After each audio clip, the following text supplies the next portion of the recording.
The Security Collective acknowledges the traditional owners of the land on which we have recorded this podcast and pay our respects to their elders past and present.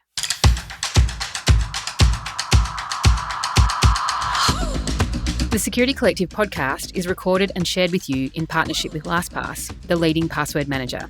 LastPass enables companies of every size with the tools necessary to secure and centralise control of employee passwords and apps. You can learn more about LastPass at lastpass.com. Hello, I'm Claire Pales and welcome to the Season 10 mashup episode. We've taken some clips of wisdom from 5 of our guests this season and brought them together in a neat package for you. This season, in partnership with LastPass, we focused heavily on third-party risk and supply chain security. To kick the season off, I spoke with Susie Jones. Susie and I discussed supply chain risk, small business fitness and the recent changes in security legislation. Susie also shared her thoughts on the role of government in securing all businesses.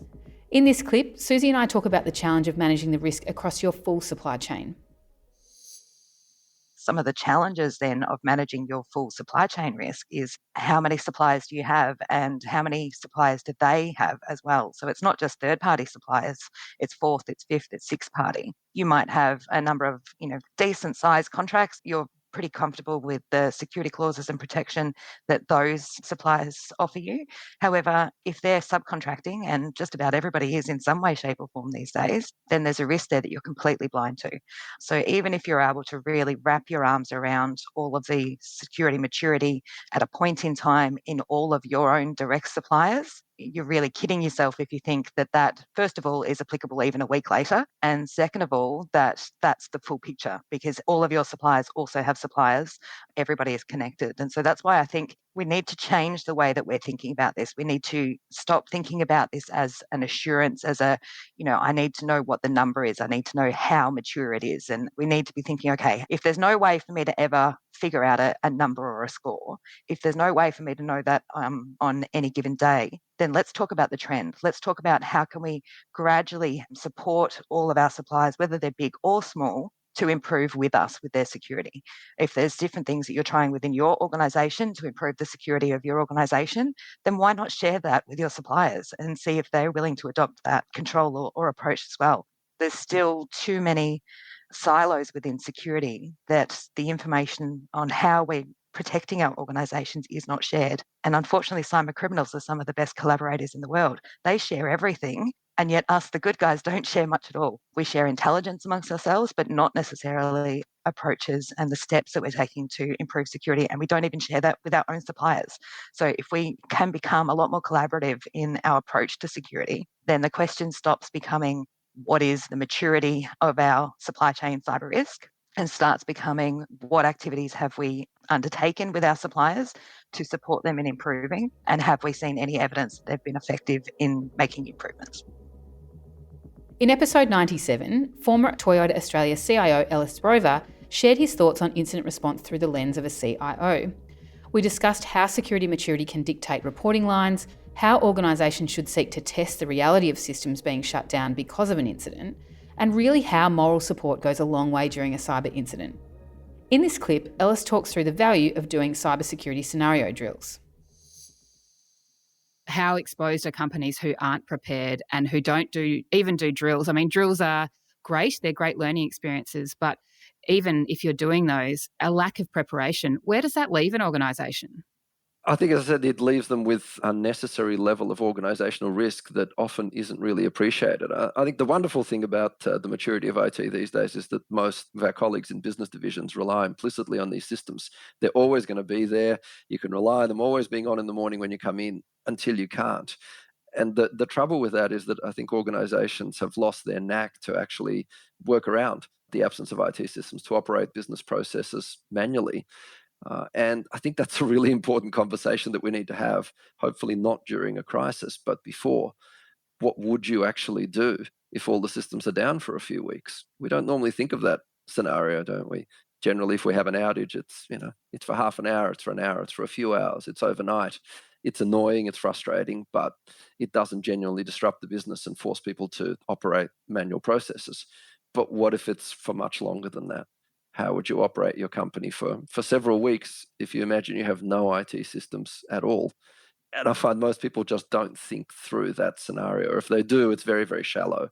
Oh, we'll do it on paper. We'll do it with a spreadsheet. But if you haven't thought through how you'll do it, you inevitably find in the cold light of day that you miss something. You miss that one critical, tiny departmental system that sits in a corner that nobody thinks about, that doesn't have any backup, that doesn't have any disaster recovery plan, but that actually your key business process hinges upon. Yes, and I think the other thing is there's a big difference between being able to operate on pen and paper and the reality of operating on pen and paper. And, if I think about a retail store, yes, you can operate potentially writing receipts on pen and paper and somebody marking down the widgets that you're selling, but that could become very tiresome very quickly. And so, yes, in theory, you can operate on pen and paper, but even for a few days or a few weeks, that could be pretty labour intensive for staff and they're just going to get burnt out. It's a very difficult scenario to play out in your head until you're actually in it, even if in theory it might work. Absolutely. And you've got to start thinking about things like how you're going to get paid for those things. It's all very well to ship out goods, provide services. How are we going to get paid? How are we going to keep track of what needs to be paid? How are we going to maintain our compliance obligations afterwards so we can actually update our back-end systems to reflect what happened on paper? You've got to think about those things. And look, even Claire, to be honest, the simplest things, it seems trite, but I've seen a number of times that situation where your plan for a manual workaround says, I'm going to call my customers by phone and I'm going to take their orders. Except, of course, when all the IT systems go down, you don't know their phone numbers anymore because your phone contacts have been wiped and your email systems are inaccessible because the IT people have turned them off. Then what do you do? I mean, it's incredibly simple, right? But if you don't think through that kind of thing in advance, you get caught in real life. Midway through the season, we co-hosted a webinar with LastPass and I was fortunate to be joined by Ala Valente and Vijay Krishnan. Ala and Vijay shared their insights on supply chain security versus third-party risk. We split the episode into two after the webinar had run for an hour, and in part one, Vijay covered APRA's CPS 234 and the need for effective security controls, not just compliant ones. We also covered the role of legal and procurement in the third-party assurance process, and then in part two, the second episode, we discussed software supply chain, how to navigate fourth-party risk, and talked about offshore supply chain risks such as privacy and data sovereignty. In this short clip, Ala and Vijay covered the hidden risk of fourth parties that you may not be aware of. So fourth party is always a tricky one because we go into an agreement with a third party first, and then we have all the legal contracts with the third party. But I think it's prudent on us to ensure that in the legal contract, you have some statements for their supply chain as well for fourth parties to ensure if there is a breach, who is accountable in the event of a breach. That's why it's very important when you enter into a third-party relationship, we have clearly defined RACI, roles and responsibilities, in terms of, if there is an issue, who is accountable for what. We need to get that agreement in place before we sign the contract, which may include, having a good view on the fourth party. If it's a fourth-party breach, who is accountable for it? Is it the third party or is it the primary organization? So it's very, very important. And also, as I said to you before, all these legal processes are good from a financial perspective, and also for terminating contract if you're not happy with the service. But from a reputation and brand impact perspective, it doesn't matter if a third party or fourth party, the primary organization will be impacted. Ala, what are your thoughts around fourth parties? The challenge with fourth parties is that majority of organizations don't know 100% of their own third parties because there are so many relationships inside of the organization. Some of them have been through procurement, some maybe have shadow procurement, so maybe not even on the radar to be able to do that type of risk assessment. Then there are these fourth party relationships. Now, if you have procurement, remember I mentioned embedding some security questions into the RFP. One of those questions should be to list all the key fourth parties that are required for your third party to be able to deliver whatever this product, service, good is. So now at least you have a list of who those key fourth party relationships are. Also, you should be asking them whether or not they are assessing and maybe doing a scan, a cybersecurity scan, or even asking for an updated business continuity plan of their key fourth parties. But even if that fails, we're seeing the rise of several types of tools. One is supply chain mapping, where you can visually map the different relationships to identify those fourth-party dependencies and also see, hey, do I have 3, 4, 5 third parties that are all using the same fourth party? Because that can let you know about some concentration risk as it exists. But there are also a category of tools called supply chain illumination, where you might not know who your fourth parties are, but they deploy bots that can look at things like different relationships, even payments that go between organizations to make connections and discover these fourth party entities that perhaps you didn't know you had. So there are some ways to fill in those gaps. In episode 101, I really enjoyed chatting with fellow podcaster Grant Chisnell. Talking with Grant, we covered a lot of ground, including the escalation from incident response to crisis management. We talked about business collaboration before an incident and how to plan for resilience while mopping up a cyber incident. Here's a taste of what Grant shared.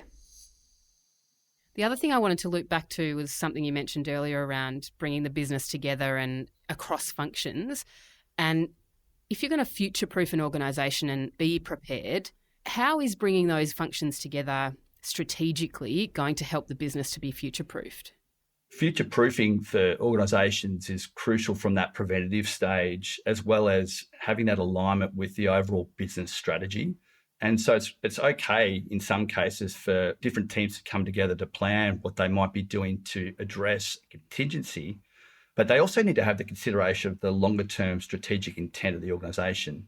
So a plan, for example, about failing forward might involve failing forward to a new set of infrastructure if something does fail at this point in time.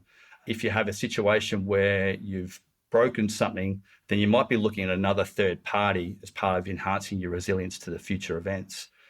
Either way, bringing the whole organisation together, the leadership, alignment with board, but then also the IT or technical teams and the operations teams helps really shorten that gap in awareness between what has happened and the expectation around when it can actually be restored. And it's probably the biggest issue we see is that the more technologically savvy an organisation is, the closer that gap is. So people understand if they're technologically proficient, they'll understand that if something happens, it's going to take X amount of time at least. But when they're not, and they're just relying on turning on a computer every other day, and let's face it, most middle-aged males around my age and above who are in these senior positions often struggle with those basics on tech, then the challenge there is really how do you manage their expectations if something goes wrong? How do you manage your expectation in a complete failure scenario? So the whole point about that planning and bringing everyone together is about closing that gap in understanding and then closing any gaps around expectations post-incident. As we brought the season to a close, I was joined by Paul Barrett and we talked about the cyber culture in local government, how the government model for cyber is changing for the better, and Paul shared why he sees audit as a gift. In this clip, Paul shares how he manages cyber as a CIO with so many competing priorities. So given that, you're in front of the board talking about cyber, but you're actually the CIO and you have so many plates spinning when it comes to leading technology, how do you prioritise cyber amongst all of the other plates that you've got spinning and amongst all of the other demands that are on a CIO, whether you're local government or big business? The tech leader now is probably different to how tech leaders were of yesterday. I guess, what's your approach? So I think I'll start by saying that strategically speaking, and I'm not too sure that many of us have this right yet, I certainly don't, but cyber needs to stop being a prioritised initiative or project and become more of a continuous improvement program. So initiatives and projects tend to be a one-time deliverable, and maybe that's the case when you're looking at a firewall or product replacement. But long-term, there needs to be a much bigger focus on the ongoing program. So I think there's a few choices that you need to make, and it's how are you going to resource projects or the development of your long-term program? Are you going to bring in external expertise or support if you don't have any resource? And in lieu of that program, you need to continue to manage some of that risk through embedding mandatory requirements or standards in tender, procurement, documentation, etc., as well as your day-to-day procedures or your day-to-day governance controls as well. And all of that doesn't just come about through technology or processes. It actually comes about through people and getting them on board with change. And one of my favourite topics to talk about is culture. And back in season 9, we spent the whole season talking about influence and behaviour change and how challenging it is to measure and really embed a cyber culture. What are your thoughts around cyber culture and how challenging it is to maybe shift culture within local government specifically? Culture change of any type is something that can take a long time to embed in an organisation.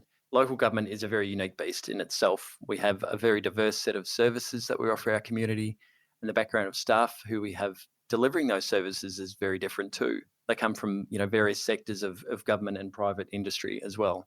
Cyber culture can be difficult to embed because it's a challenging subject for most people to grasp. It has a list of ever-growing acronyms and technical jargon associated with it that can often be brushed off to the side because it's just too hard. So creating a cyber culture probably needs to start fairly simplistically. We often message out to people in the business, if you're not sure, just call up IT because we can make that assessment for you.